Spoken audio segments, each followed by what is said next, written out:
Hello everyone, I'm Kay, and I usually don't do commentary, but I want to venture into commentary. For my first reaction commentary video, I am going to react to Megan Ann. She is talking about Samyra and how she's back and mad at a parking meter. If I look down, it's because that's where my monitor is, and I will be reacting as we go along. Let's see how this first impression goes. I've been told that her takes, they lean into fat acceptance more than some of her audience might like. I'm interested to see how my opinion goes on that. Let's get started. Hey everybody, welcome back to my channel. If you are new here, hello. If you are returning, welcome back. Thank you so much for sticking around. I really appreciate you. So Samyra's back on the internet and is mad about a parking meter, and it has started an entire conversation, at least on my TikTok, on my For You page, and I have not seen anybody else talking about this, at least not as I'm filming this. So I was like, I need to talk about it. So that's what we're going to be doing today. So my understanding of Samyra is that she lives in New York, and there's quite a bit of parking meters in New York, and New York in general is New York City is extremely crowded, and there's really not a whole lot of space along the roads and in parking spots. So let's just get into it. Also, depending on the order that these videos come out, I may be wearing the same thing that I posted in my last video, or in the video that comes out after this one, I'll be wearing the same thing. I don't know yet, but I'm just double filming today. I do have to say, like, with her green shirt, her eyes are popping very green. And the contrast of her makeup and her hair, I absolutely love it. It's really pretty. It kind of looks like Christmas with it's almost like a reddish, like her hair and her makeup, it's kind of reddish, and then the green of her shirt. Very festive. Sorry. Anyway, let's just get into it. Her was about how she got ran off the internet by Cardi B. She took quite a long hiatus after that, but I think in November she came back and started making content again, and I think she also had like some promotional stuff to be doing in regards to her own like personal brand and stuff. So she came back, but she is one of the more popular voices in the online fat activism movement, and she mainly focuses on clothing brands and stuff and like how they're not inclusive, and particularly ones that use body positivity and like inclusivity in their marketing, but then don't carry plus sizes in store. But yeah, the last time we talked about her, she had gotten ran off the internet with Cardi B, but she's just a very popular online fat activist on TikTok. And she came back and she was making some content, first off about how Skims doesn't carry like a 3X in their store that they went into. But then the next one that I wanted to talk about was her talking about a parking meter. Okay, we're just gonna watch this video together and keep it pushing. Why is there diet culture on the parking meters? Why do we have on the parking meters, sometimes I diet, don't feed me on the following holidays? Why are we promoting fat phobia and diet culture even on the parking meters in LA? It gets to a point. It really does get to a point.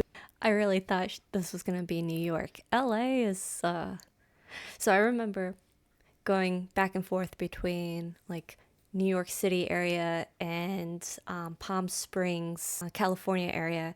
And the biggest takeaway I remember was how much farther I had to walk on the the crosswalks when I had to cross the street.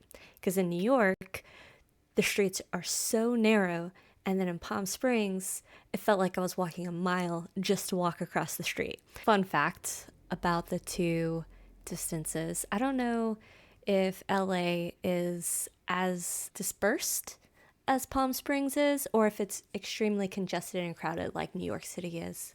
This is an issue and this needs to be fixed. West Hollywood, this is actually disgusting. Okay, so that was the video, and then she got kind of flamed in the comments of that video, being like, it's a parking meter, it's not that deep. And so she posted this like follow-up series of photos talking about the parking meter, saying, I mean, where the fuck should I really even start, to the Drake song. He goes, yes, quote, feeding meters is a common concept, which it is. But pairing it with, quote, sometimes I diet and, quote, don't feed me, indeed perpetuates harmful diet culture and fat phobia. Fat phobia is very real, very serious, and affects everyone regardless of size. And if you're still confused, go read a book, which is like her favorite thing to say ever. And so then she followed it up because people still like were not following her on this. And I will say, going into this too, she was coming off of the whole situation with Cardi B, which, like I said, if you don't know anything about that, go watch my last video on it. I'll have it linked wherever I need to link things. So I think people are being more critical of her right now because of that. So people just weren't following what she was saying. They weren't picking up what she was putting down. So Yeah, I don't think that advertisement or saying like you don't have to pay to park here during certain times, I don't necessarily see that as problematic. It's like a play on words to play on that phrase, feeding the meter. And you don't feed the meter when you don't have to pay. So I think it was just a play on words to try to stand out, try to be marketable. And it is getting people talking about it. So kind of worked. she followed it up with this video. The parking meter, let's talk about it. But actually, let's read about it. Now, I am not giving these recommendations for anybody who is determined to be dense and misunderstand anything that I am saying. I am recommending these books to people who genuinely would like to unlearn fat phobia and diet culture. And if that sounds like you, I really do recommend starting with Fearing the Black Body by Samyra Strings. It talks about the racial origins of fat phobia. Yes, racism and fat phobia do intersect, as everything does. And another great book that talks about that same thing is Belly of the Beast by Deshaun L. Harrison. There are so many other books that talk about this topic. These are just some of them. And of course, I understand why people don't think the parking meter is an issue, because we have been conditioned to think that fat phobia isn't an issue. I think that fat phobia doesn't even exist. It is alive and well. So happy reading. Or to those of you who are not going to partake, do whatever you want. I don't know. Do what you gotta do to convince yourself that fat phobia don't exist. So in that video where she says the diet meet or the parking meter, let's talk about it, she doesn't talk about it, and she just recommends reading a book, which I understand that she really feels strongly about these books and how they can help educate people on fat phobia and things, but also I think this is kind of unhelpful. I love how earlier she joked saying, oh, she's probably going to tell us just to read a book or something. And then in the next clip where Samyra says, let's talk about it, she says to read a book. You can tell that Megan has reacted to her quite a bit, and she knows who she's reacting to. She knows their patterns. If you are actually trying to do the educating yourself, which a lot of times on her platform she is, so I think it would have been helpful maybe to include just like a brief synopsis of like why you personally think that that parking meter was fat phobic. I don't know. Anyway, I have been seeing a lot of discourse surrounding this on TikTok from fat activism creators and not, and I just thought that was really interesting that this is kind of like broken out of that bubble again, like the Cardi B thing did too. But I saw a video and from Victoria, who I think used to go by like Fat Fab Femme or something like that, but is now just Victoria on TikTok. And so I wanted to watch that also, just so we get a full scope of what we're talking about here, and then I'll give my thoughts. This video is a little bit long. It's 5 minutes, so let's just get into it. So far in the video, I haven't heard anything where it sounds like Megan is promoting fat acceptance. So I'm interested to see if there are some talking points that she makes later on in the video where she appears to be supporting it in one way or another. Diet culture and fat phobia are incredibly pervasive in our society because we live in a fat phobic society, right? But if you are not someone who is genuinely like trained to see the ways in which it infiltrates all aspects of our life, then you're probably not noticing it because to you it seems normal, right? So if you are someone who studies fat phobia or has educated themselves on diet culture and the impact it has on people, then you're gonna notice it more often. I feel like once you notice racism, misogyny, any kind of bigotry, you start to notice it much more. Like, it's hard for me to watch sitcoms, for example, without looking at all the transphobia, fatphobia, all of the obias. They are there, right? But if fat phobia is not something that you have ever paid attention to, you're not really gonna notice it in like the day to day. But it's there. It is there. And so yeah, a parking meter talking about its holiday diet doesn't seem like a big deal because you're not thinking about the greater implications of this diet culture and like its roots, if that makes sense. And like, have whatever feelings that you have, but she's not wrong to call out the fact that this is diet culture, and which is not something we should just be so blasé about. I feel like there was a period of time where we were able to understand the issue with diet culture because you don't really understand people's relationship to diet. You don't really understand their relationship to food. You don't understand kind of individuals' experiences and how triggering food and diets can be. And the last, I would say, like, even 3 years, like before that, like, again, this understanding I think was still there. But with Ozempic, with all of it, the diet culture has gained a stronger foothold. People are starting to talk about their bodies more. Thin is back in, like, and I do think there is value in talking about all the ways in which it infiltrates our society. But most of y'all don't care about fat phobia. You don't care about diet culture. I do think also you don't like Samyra. And so when she says something that like you already aren't interested in hearing, of course you're going to be upset about it. But regardless, the reaction that is happening because of this one small video, I think is disproportionate to the video, regardless of if you agree or disagree. Like, saying she got mad at the parking meter, like, I think she's pointing it out. You don't like the tone in which she did it. You don't like the attitude in which she did it. You think she's too angry about it. But like, she's valid in saying, hey, this is diet culture. Maybe we should be more careful about the ways in which we talk about diets. But you guys don't like her, and you don't like this topic, and you don't really like anyone that talks about fat phobia. So I don't think there's anything that she could do that would make you agree with her or listen to her. I don't know. I'm someone who spent years talking about fat phobia online, and I still do to an extent, but it's hard because y'all are so mean. You guys are so vitriolic when someone says something about fatness that you don't like. Like, at the end of the day, there are very few fat people that are still talking about how fat phobia appears in the day-to-day. And like, I just think that the way that you guys... Okay, I just wanted to stop because there is some points that I wanted to make before this was continued. So I think people are just mean in general online. That's just the nature. When you have a confrontation online, you're not being confrontational face to face. You're being confrontational behind a monitor. So it's a lot easier to be mean to someone that you don't have to see on a regular basis. People are just mean. And if you're online and you're putting yourself out there, people are going to be mean, say hurtful things. It's going to happen because not everyone's going to like you and not everyone's going to want to say something positive.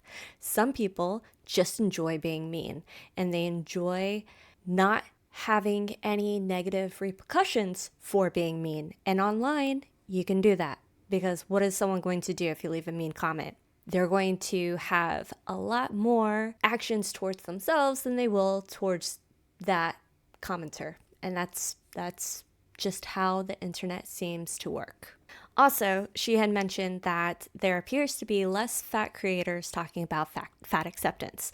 I think there's a few factors that play into that. First, fortunately, there have been quite a few fat creators that are no longer with us, and that is extremely unfortunate, but it also does decrease the amount of fat influencers and creators that are on the internet. Additionally, there are a handful of fat creators that have started losing weight because they have had health complications and health concerns, and they have decided to lose excess fat and to be in a healthy weight range for their health. So I think that plays into her statement. Those are some factors that play into her statement as to why there are less fat creators still advocating for fat acceptance. Like, I think that the point of pointing out fat phobia is to be like, oh, I didn't know that this thing could be harmful. My bad. Won't do it again. And like, at least for me, when I bring up casual fat phobia, I'm not trying to cancel anyone. I'm not trying to say like, you're an evil bad person for doing this. It's just like, this is something that is influenced by fat phobia or diet culture or whatever. Maybe think about that next time you're interacting or you're engaging or you're speaking. And I think people get really triggered when they hear the word fat phobia or they hear diet culture and they think they're doing something wrong. And it's like, I don't really even think it's necessarily that. It's just like, most of you aren't paying attention to it because it's not something that you've ever needed to care about, which again is fine. It's normal. It's understandable. But when someone is like, hey, this is maybe harmful, this is maybe a little bit of an issue, be like, oh, I'm so sorry, I didn't know, and move on. Like, I think she says it best to just move on. Someone can get mad at a parking meter and how something's labeled on that, and then you can move on. You can share your opinions on it, and other people can feel a certain way about your opinions, and then move on. Yeah, just move on. There was something else I wanted to say. I don't know, I'll keep going. Maybe I'll think about it again. If I remember what else I wanted to say, I'll bring it up. I don't know. This whole conversation has been really frustrating to watch because it just doesn't need to be what it is.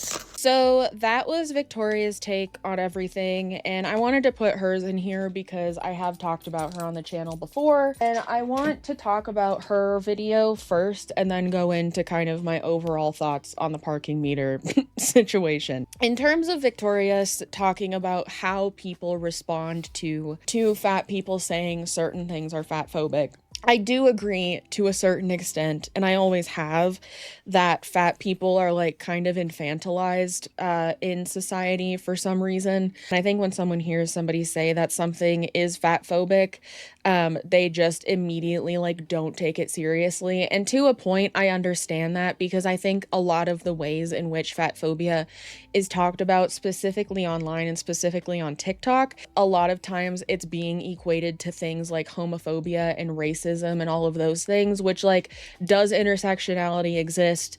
Can one thing make the other thing worse or whatever? Absolutely. But I think a lot of times it's being equated to racism primarily by like white creators, and it's also being equated to transphobia, homophobia, the like, when I really don't think it's to that same level, because I've always said like, you can lose weight. Like, Black people and people of color can't change their skin tone. I, as a queer person, can't change my sexual orientation. My trans friends can't change their transness, like all of that. But you can lose weight, and you know, those phobias will more or less go away. So I think. Okay, so I believe this is what people were saying about how she is feeding into some fat acceptance rhetoric. So saying that fat phobia is a societal problem, it does have an impact, and it substantiates some of the fat acceptance rhetoric. Because she has over 100,000 followers and she's making these comments, it's going to have impressionable individuals continue to believe that fat phobia is a societal issue. Could people treat you different because you are a little heavier? Sure. People treat you different if you are female? Sure. Just because someone treats you differently doesn't mean they're being inherently cruel to you. It could be completely unrelated. Correlation does not necessarily mean causation, and if you simply believe that how everyone treats you is because you're fat, then you fail to acknowledge any other reason or factors that someone could treat you a certain way. And I think by saying that you can lose effects of fat phobia by no longer being fat, it is feeding into the notion that if you're fat, you're going to automatically be treated poorly. I think that's why a lot of people are really quick to dismiss people saying things are fat phobic online, because a lot of times it's being compared to things that are much bigger issues and much more prevalent issues in America. And I guess I should say, I'm talking about this from like an American standpoint, especially in the year 2025, in terms of like discrimination and stuff. And I think it's really interesting now seeing how Victoria approaches this. It's like, it's saying, oh, it's not something that like you have to think about and that's fine and whatever, when like some of her previous content has been very vitriolic towards people who are thin, who don't agree, who she's, I guess, ultimately trying to like change the minds of. And I've always been of the mindset that like My dogs are going crazy. coming at it in a belittling tone or coming at it in a vitriolic way is just not going to help your cause at all. And so I just thought it was interesting to see she's like in a place of like, and you don't understand, and that's fine. I think me and Victoria were around the same age when we started making our content, and so like I'm sure her views and things have matured as she has, because mine have too. Like I think I was 24 when I started this channel, 23 when I started this channel, and now I'm 29. So like a lot has changed, a lot of things. I've lived a lot more life, whatever. So my views have changed a little bit.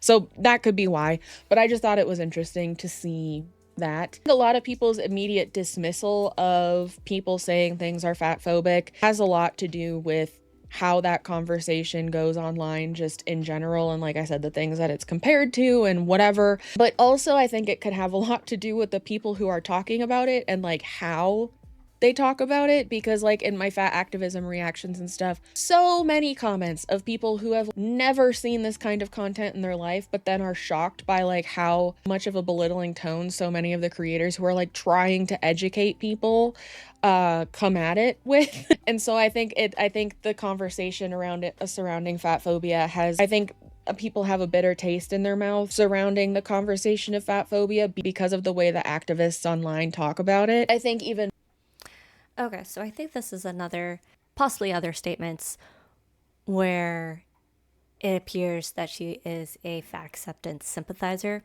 So it kind of sounds like she's saying, she might not be saying this, but to me, it kind of sounds like she's saying that if educators had a different tone, their fat activism would be better received and then maybe have more weight. I hope that's not what she is implying. However, listening to that last statement, to me, that's how it sounds. And more of the dismissal comes from the fact that like that ultimately you can change your body size to a certain extent, right?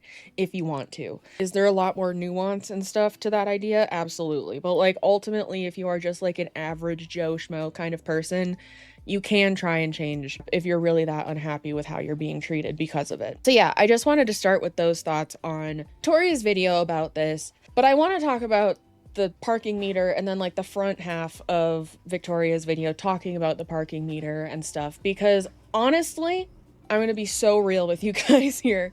Do I think it's that big of a deal, the parking meter, what it said? Not really. But do I think it is kind of like a symptom of where we are moving right now with like super thinness, like unhealthy thinness becoming back in trend? Yes. And so I understand. Okay, so I don't think unhealthy thinness is necessarily coming back in trend. Maybe among celebrities, like possibly the Wicked cast, possibly models. But I don't think the average person wants to be unhealthily thin to the point where it's not healthy. I think the average person wants to be a healthy weight where they're able to move and experience life in a comfortable way. And I think that's about it. People want to be able to go through life in a comfortable way. Understand that, and I think Samyra and I are around the same age, and so like we have like pretty distinct memories of like the whole thin is in movement of like the early 2000s. And so for me, when I saw that, it just immediately brought me back to like those times. The Biggest Loser being the most popular shows on TV, when now we have documentaries coming out about how harmful and detrimental it was to its contestants, which, by the way, I am planning a video where I watch that and talk about it because I think it's really interesting, because The Biggest Loser was like part of my life for such a long time.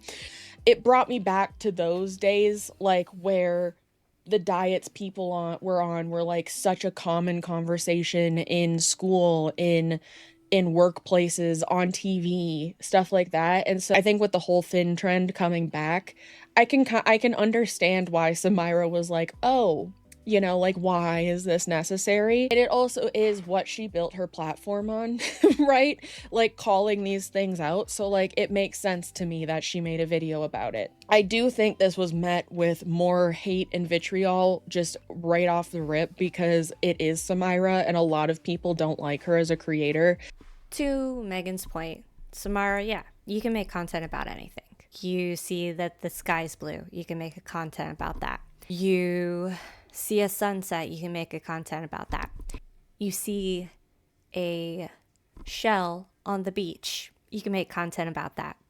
If you make content that you know people are going to have opinions on and they're going to have some feelings, it's going to increase the engagement of the video and it's going to have better results. It's going to be a more successful video with more engagement. Samyra is not new to how social media works, and she creates her content for engagement. So I think when she made her video, she knew exactly what she was doing. She knew that she was going to get reactions, and she knew that that would lead to engagement. It would lead to people talking about her video. So she can feel how she feels. She can feel that that sticker was fatphobic. Do I personally believe it was fatphobic? No, I think it was a play on words, since feeding a parking meter is a phrase. It was a play on words, and it was playing into the holiday season and the fact that you didn't have to pay the meter during the holiday season. It was just a play on words, in my opinion. I don't think it was meant to create those type of feelings. Diet isn't necessarily a bad word. Diet is just what you eat. It's like, what does your diet normally consist of? Diet culture and fad diets, those can be problematic. But a diet, everyone has a diet because everyone eats. Dieting is, I guess, a verb related to fad diets, but it shouldn't be, because everyone has a diet, everyone eats. A diet is what you eat, whether it's something that you're maintaining or changing. A diet is what you eat. A lot of which has to do with the whole Cardi B situation. I think there's a lot to critique about Samyra as a creator and how she goes about things, but I think this one instance is one where I kind of agree with her, because it's like, why was that necessary? But also, as someone who works in marketing and has worked in marketing in my entire professional career, which isn't that long, like 6 or 7 years, okay? Actually, no, like 9 years at this point. I think it was just a silly marketing campaign that probably didn't have a lot of thought put into it, quite frankly. I know. I agree. It was problematic, but from a marketing side, it was a silly little marketing thing. Okay. Most marketing is unnecessary. You can argue. Anyone can argue that most marketing is unnecessary and not needed, because do we really need everything that's being marketed to us? No. And marketing is meant to inform us about things or to influence us to buy something. This marketing campaign was to inform people that they didn't have to pay the meter. Hence, the meter was going on a diet, which, again, that's a terrible use of that word, because I already stated, because diet is not a bad word. Diet is what you eat. This was like a city or like West Hollywood, and so it's probably that sector of like marketing or whatever, but like I've worked for university marketing in the dining department actually, and so like this is just kind of stuff that like you just think of, oh, that's cute, and then you just run with it. Like, I really don't think it was that deep coming from the marketing side of things, that all depends on the age of the people who are doing the planning, age of the people who are making the stuff. Like, even when I came into my job that I work in now, we do content surrounding food sometimes, and like there was a lot of content called like guilt-free or like shame-free whatever, and I stood up and I was like, hey, I think we should change the title of these things, because I really don't think we need to be promoting food as something that is like shameful or something that you should feel guilty about eating. Okay, I agree with that, because I do agree that creating shame around food is problematic. I agree. Especially if the food is highly processed and highly palatable and has very low nutritional value, and you're putting labels like guilt free to, one, create shame in the product itself, and then trying to say that you shouldn't have shame because of the marketing. People ran with it, but I was also like one of the younger people on the team, as one of the woke Gen Zers coming on the team, and I was like, hey, maybe we should change this. You know, my other coworkers were like, I never would have thought of that, and I was like, that's all right, that's why I brought it up, that's the point. And I honestly think that's all this came down to, and like the actual creation of things was just, it's a lot of times with marketing, is it very well thought out depending on if it's like a brand or a corporation? Yes, but sometimes it really is just that simple and stupid. That's why I can see it as like something that's not really that big of a deal, and something that's not really that insidious.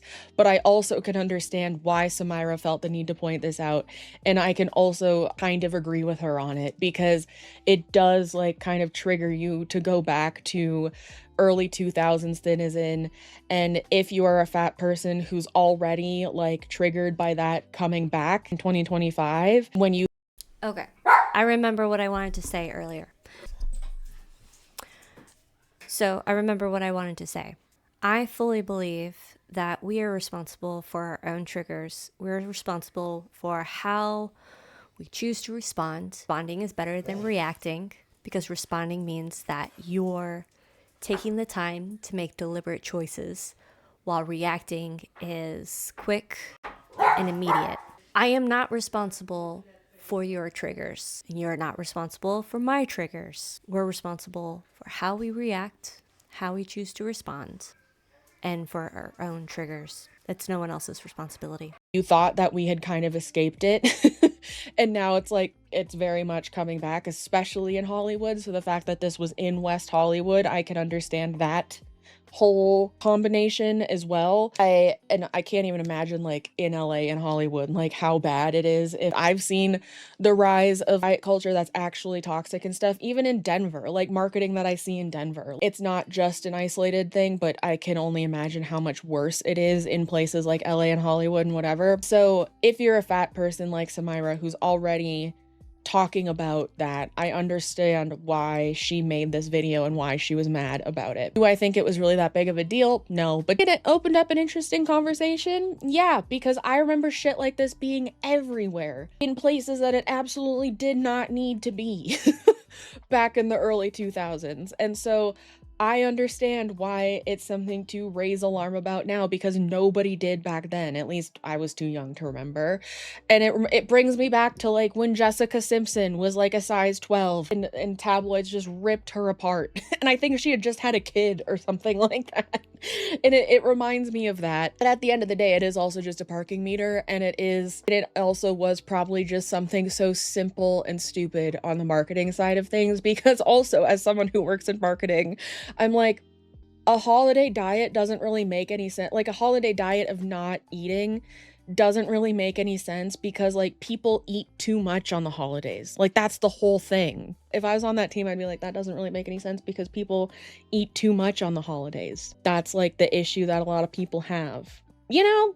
So I think it was just something simple and stupid from a marketing standpoint, but I do understand it could be a symptom of like that kind of toxic thinking coming back in trend, and being okay to say things like that when Explain more toxic thinking. It has been talked about time and time again in hindsight from the whole 2000s time about how harmful that was and how harmful it will be if we continue in this direction. So yeah, like, do I think we are at a point of it being as bad? No. I think people think we are because of the rise of Ozempic and GLP-1s and stuff, but I think a lot of people who are overweight or obese and want to lose weight are using those in the quote unquote correct way. And so a lot of people who don't agree with weight loss at all just have an issue with that in general. So they think we're in a place of that, but I don't think we're quite there yet. But if you hadn't experienced that whole time, which a lot of people on TikTok haven't, you just don't know like how truly kind of bad that was. I understand why the parking meter was talked about. I really do. I do, because I don't think it was necessary, but I also don't think it was intentional. Again, like I said earlier, I think most marketing is not necessary, and yet they still happen. So yeah, I've been babbling about this parking meter for like 40 minutes. So I'm gonna stop. But I think this is a really interesting conversation, and another reason why I wanted to make this video was to like ask you guys what you thought. Okay, so I kind of see what someone was referring to, how she was feeding into fat acceptance rhetoric, and with the size of her platform, that can be extremely concerning, especially since there is enough scientific evidence to show that being within the range of a healthy body weight for your height is better for you in the long run, is healthier for you in the long run. I don't think the average person wants to be super skinny. I think the average person wants to be at a comfortable weight within a healthy weight range so that they can live their life comfortably and be able to participate in activities that they enjoy without feeling pain or having any complications for participating in those activities. I am interested to see how future videos go with Megan. I'm interested to see if she starts agreeing more and more with the advocates that are online. It will be interesting to see how that all goes. Again, my name is Kay, and I hope you like this blind reaction and my first commentary video. I am hoping to do more, and I will hopefully have a schedule and be able to put out more information and do more reactionary stuff, and I'll talk to you later.